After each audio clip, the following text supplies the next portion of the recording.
Hello, my name is Jeff Ajik, and I am the owner and founder of Valaction. In this program, I'll be talking about a typo in a county assessor's office and how the error cascaded to major effect. I'll also be talking about the lean tools that can help with problems like these. One of the things I teach people when doing data collection and analysis is to be suspicious whenever anything unexpected happens. If you suddenly see a major uptick in your productivity numbers or a monumental drop in your defect rate, make sure you understand why, or it will come back to bite you.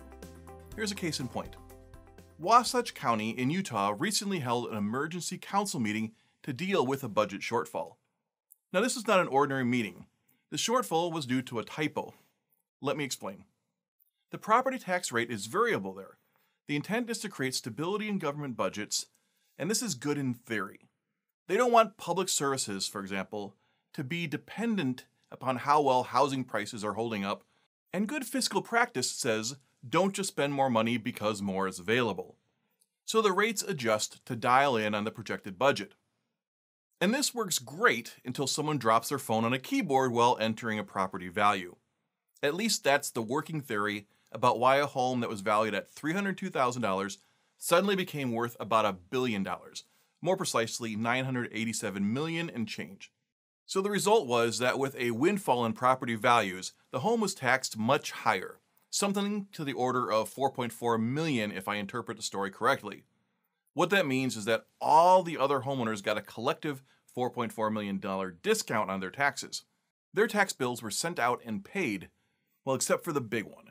It turns out that someone was doing a routine review later on and noticed the discrepancy, which eventually turned into the emergency meeting.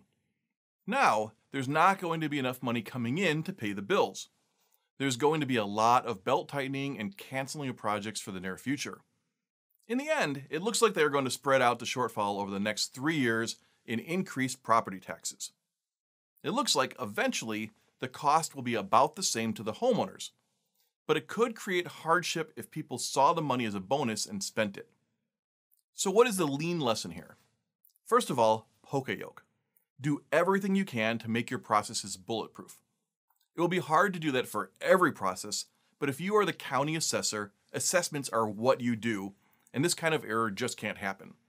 You can't rely on people not making data entry mistakes as your safety net. Second, like I started out with, make sure that any big aberration is treated with suspicion and checked. It looks like they did eventually do it, but far too late. And it sounds like it wasn't a mandated check, just a check done by a curious individual. And finally, make sure your technology supports you. In this case, the tech, as programmed, took in the bad data and gave a bad result. Actually, what happened is that the tech took in bad data and made the problem 4.4 million times worse. I'm sure somebody has already thought of this, but there is probably going to be a safeguard added to limit the year-over-year increases without review, or require a confirmation for extremely high values on property. I'll leave you with this final thought. There's a tool called FMEA, or Failure Mode and Effects Analysis.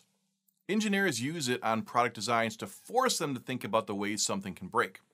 While you probably don't need to go through all that rigor on your processes, the principle is valid. Look at how things can go wrong with your processes and think about what happens when they do. Then focus on the ones that strike you as the biggest problems and make sure that they never happen. Thanks for watching. If you like this video, please like and subscribe. This is Jeff Ajik, signing out.